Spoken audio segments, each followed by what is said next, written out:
بسم اللہ الرحمن الرحیم۔ صورت انفال کی آیت نمبر 34 اور 35 چھوٹا سا ٹاپک ہے، انشاءاللہ ابھی کمپلیٹ ہو جائے گا آج کی ڈیٹ میں۔ اعوذ باللہ من الشیطان الرجیم، بسم اللہ الرحمن الرحیم۔ وما لهم الا يعذبهم الله وهم يصدون عن المسجد الحرام وما كانوا اولیاء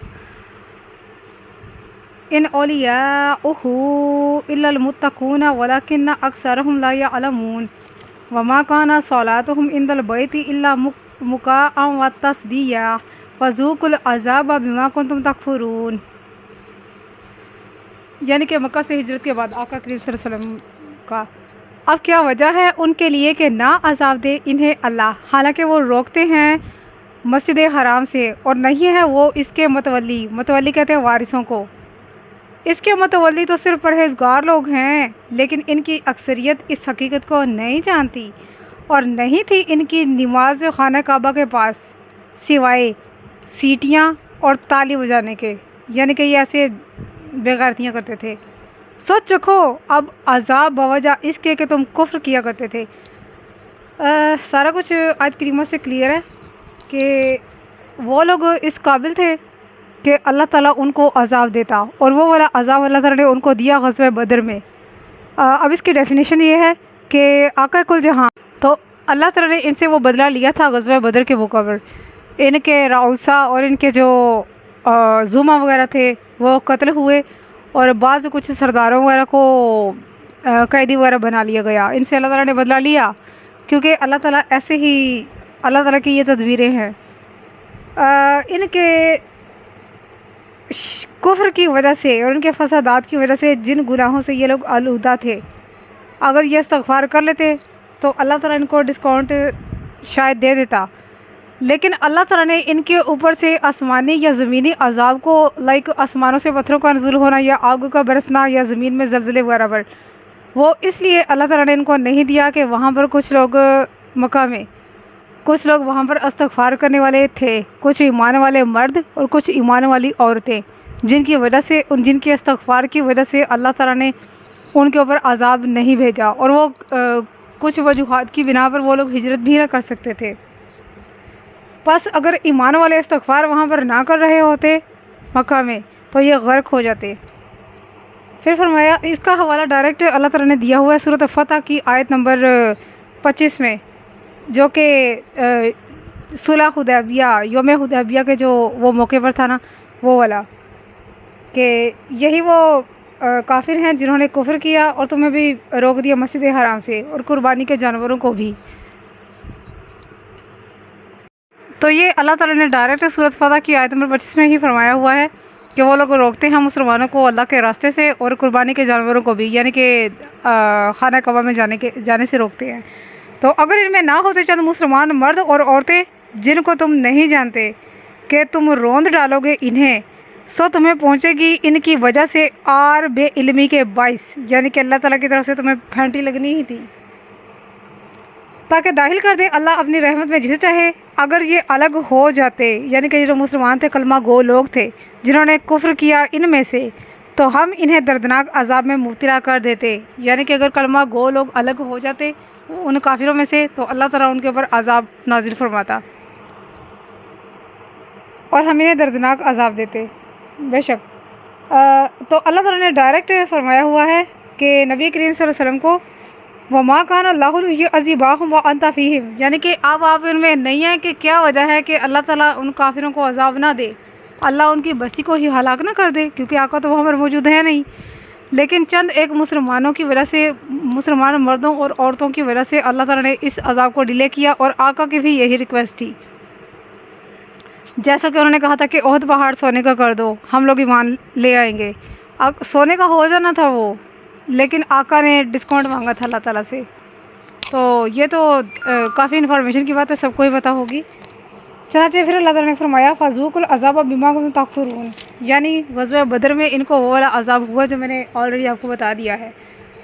چنانچہ ان سے جنگ ہوئی اور انہیں بھوک اور ضرر سے دوچار ہونا پڑا۔ اللہ تعالیٰ نے ان سے بدلہ لیا، یہ نہیں کہ اللہ نے ان کو ایسے چھوڑ دیا۔ پھر فرمایا اللہ تعالیٰ انہیں کیوں عذاب نہ دے، حالانکہ یہ ان مومنین کو مسجد حرام سے روک رہے ہیں جو در حقیقت اس میں نماز پڑھنے اور اس کا طواف کرنے کے اہل ہیں۔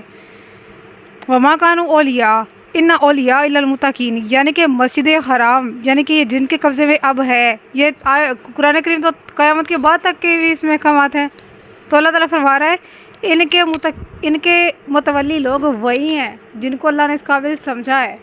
باقی جو لوگ حملے وغیرہ اور وہ یہ سارا کچھ وہ جو ہیں وہ ان کے لیے ایک پختہ دلیل ہے، اللہ تعالیٰ ان کو پکڑ لے گا، یہ سارے کے سارے راستے میں پھڑک جائیں گے، انشاءاللہ وہاں تک نہیں پہنچ سکیں گے۔ تو فرمایا یہی اس کے اہل ہیں کہ یہ خانہ کعبہ کے مالک رہے، اور کیا کسر رہ گئی ہے۔ پھر بھی اگر انسان اب میں کیا کہوں اور اس سے کھل کر، آقا کریم صلی اللہ علیہ وسلم سے پوچھا گیا کہ آپ کے آل اولیاء کون ہیں، یعنی کہ آپ کے کیونکہ آقا کریم صلی اللہ علیہ وسلم کے تو بیٹے ہوئے تھے، کچھ حدیثوں میں 2 کچھ 3، تو اس لحاظ سے پوچھا گیا۔ اللہ رب العزت نے ان کو بار بار ڈسکاؤنٹ دیا، بار بار ان کے منہ مانگے، اللہ تعالیٰ نے ان کو وہ معجزات، چاند کا شک ہو جانا وغیرہ سارا کچھ اللہ تعالیٰ نے بار بار ان کو وہ معجزات دیے تھے، پھر بھی جو لوگ کافر تھے وہ کافر رہے ہیں، ابھی بھی ہیں۔ اب کیا کر سکتا ہے بندہ، زبردستی تو کچھ نہیں کر سکتا، اور ہمیں ویسے بھی فرمایا یا رسول اللہ صلی اللہ علیہ وسلم، آقا نے قریش کو جمع کیا اور ان سے فرمایا، پوچھا کیا تم میں کوئی غیر قریشی بھی ہے؟ جواب دیا ہم میں ہمارے بھانجے خلفاء اور غلام ہیں۔ آقا نے فرمایا ہمارے خلیف بھانجے اور غلام تو ہم ہی میں سے ہیں، لیکن تم میں سے میرے اولیاء صرف متقی لوگ ہیں، جو پرہیزگار ہیں وہ صرف میرے ہیں، وہ میری آل میں سے ہیں، باقی نہیں۔ تو دیکھ لیں، ظاہر سی بات ہے جو آج بھی قرآن و حدیث پر قائم ہے اور اللہ تعالیٰ کی فرائض ہم لوگ جو ادا کر رہے ہیں، نمازیں وغیرہ ہوگی، زکوٰۃ ہوگی، حج عمرہ، جو کچھ ہماری طاقت کے مطابق ہو سکتا ہے، اگر وہ ہم کر رہے ہیں تو ہم ہی ہیں نا۔ تو یہ ساری چیز ہے، اس طرح کر کے آقا کی اولاد الحمدللہ صلی اللہ علیہ وسلم اور صحابہ کرام ہیں۔ پھر اللہ تعالیٰ مسجد حرام میں ان کے معاملے کو بیان کرتے ہوئے فرماتا ہے وَمَا كَانَ صَلَاتُهُمْ عِندَ الْبَيْتِ إِلَّا مُكَاءً وَتَصْدِيًّا، بیت اللہ میں یہ لوگ ایک تو برہنہ یعنی کہ ننگے بدن طواف کیا کرتے تھے، اور وہ سیٹیاں اور تالیاں بجایا کرتے تھے۔ وہ لوگ سجدے کی حالت میں جا کے نا تو وہ اپنے ہونٹوں کو نا وہ فرش کے اوپر نا وہ کرتے تھے، سیٹیاں نکالتے تھے اس طرح کر کے، اور تالیاں بجایا کرتے تھے۔ نعوذ باللہ، یہ اب کوئی عبادت تھوڑی ہے۔ سیدنا ابن عباس اور سیدنا عبداللہ بن عمر رضی اللہ تعالیٰ عنہما فرماتے ہیں، سیٹی بجا کر اپنا رخسار جھکا کر اور دونوں ہاتھوں سے تالی بجا کر بتایا کہ کفار ایسے کیا کرتے تھے۔ مشرکین اپنے رخسار زمین پر ٹیک دیتے، تالی بجاتے اور سیٹی کی آواز نکالتے۔ وہ بیت اللہ کا بائیں طرف سے طواف کیا کرتے تھے۔ تو ظاہر ہے سارا کچھ غلط اور الٹا ہی ہے۔